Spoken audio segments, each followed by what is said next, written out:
Assalamualaikum warahmatullahi wabarakatuh. Perkenalkan, nama saya Hairunisa Budi Ramalia dari kelas 11 IPA 3, nomor absen 20. Di sini saya akan menjelaskan 3D model mitokondria. Sebelum masuk ke inti video, saya akan menjelaskan beberapa alat dan bahan dan juga estimasi waktu pengerjaan dan biaya yang saya keluarkan untuk mengerjakan 3D model ini. Pertama, alat dan bahan yang saya gunakan ada kardus, bubur kertas, tisu, lem putih, lem tembak, cat akrilik, terus ada cutter, gunting, dan juga kuas. Nah, waktu pengerjaan yang saya tempuh untuk mengerjakan 3D model ini sekitar 3 hari dan biaya yang saya keluarkan hanya Rp12.000 saja. Kita masuk ke inti video. Mitokondria merupakan organel penting penyusun tubuh. Organel ini dapat ditemukan di dalam sel eukariotik. Nah, organel penting ini juga dapat menghasilkan energi yang nantinya dibutuhkan oleh reaksi biokimia sel. Nah, nantinya si energi ini disimpan di dalam kantung molekul kecil yang dapat disebut sebagai ATP atau adenosin trifosfat. Nah, proses ini juga bisa disebut sebagai respirasi aerobik. Nah, respirasi ini juga dibantu oleh oksigen. Nah, ya kita masuk ke ciri-ciri mitokondria. Nah, ciri-ciri mitokondria itu yang pertama dapat ditemukan di dalam sel eukariotik. Yang kedua, umumnya berbentuk oval, elips atau lonjong. Yang ketiga itu berdiameter 0,5 mikrometer, panjangnya 0,5 sampai 1 mikrometer. Yang keempat, memiliki 2 lapis membran. Yang kelima, bagian dalam terdapat matriks yang mengandung enzim dan juga protein.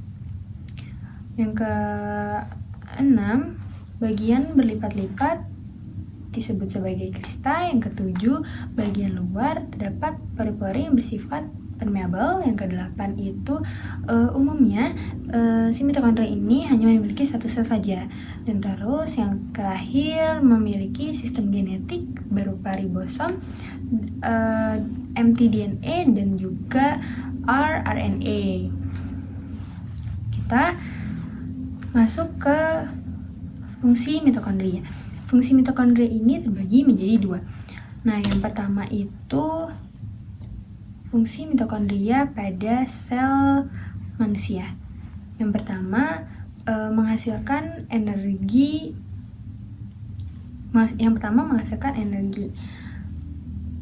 Dan nantinya si mitokondria ini menghasilkan energi melalui proses fosforilasi oksidatif. Yang kedua itu mengatur kematian sel. Nah, nantinya si mitokondria memilah sel yang sudah tua dan juga rusak, lalu dihancurkan dan dikeluarkan dari tubuh. Dan yang ketiga, menyimpan mineral kalsium. Nah, si mitokondria nantinya menyerap ion-ion kalsium, lalu menyimpan mineral sampai si mineral ini dibutuhkan oleh proses seluler. Yang keempat, penghasil panas tubuh. Nah, nantinya si mitokondria memakai jaringan lemak sebagai penghasil panas tubuh. Nah, lemak yang digunakan ini biasa disebut sebagai lemak coklat. Yang kedua, fungsi mitokondria pada sel tumbuhan. Nah, yang pertama itu menghasilkan energi. Nah, sel nanti menghasilkan ATP. Lalu proses metabolisme karbohidrat yang nantinya juga bakal berakhir di dalam organel ini.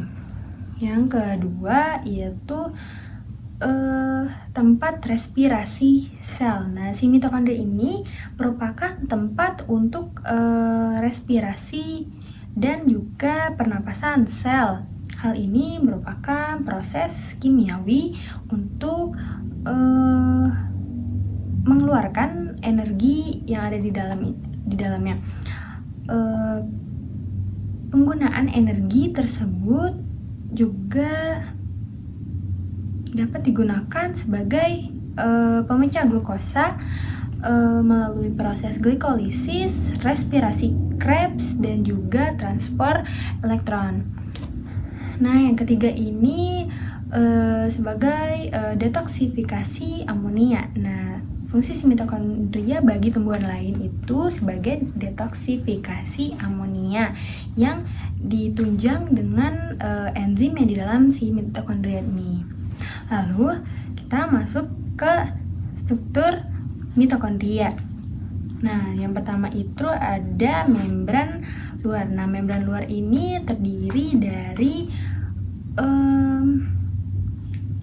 lipid dan juga protein yang bersifat yang mengandung yang bersifat sama serta memiliki protein porin yang bersifat permeabel terhadap molekul kecil.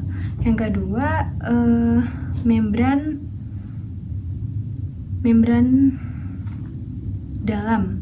Membran dalam ini sifatnya kurang permeabel karena terdiri dari 20% lipid dan juga 80% protein. Membran ini merupakan tempat utama penghasil ATP. Lalu membran dalam ini juga mengandung protein yang terlibat dalam proses fosforilasi oksidatif. Lalu ada yang ketiga, ruang antarmembran.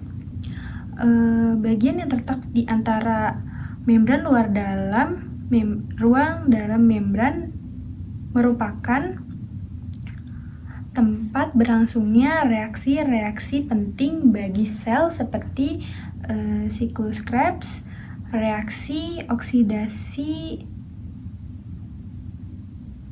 asam amino, dan reaksi beta. Maaf terpotong karena memori handphone saya penuh.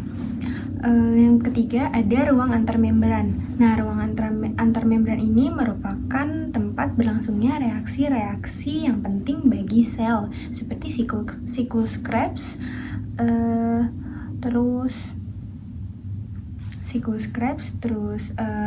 reaksi oksidasi asam amino dan reaksi beta oksidasi asam lemak. Lalu yang keempat ada yang namanya matriks mitokondria. Nah, matriks mitokondria ini memiliki materi genetik yang dikenal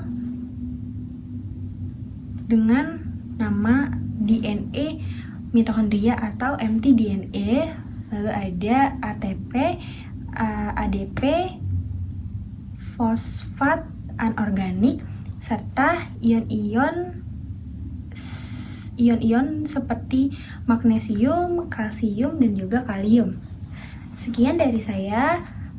Mohon maaf apabila ada kekurangan. Wassalamualaikum warahmatullahi wabarakatuh.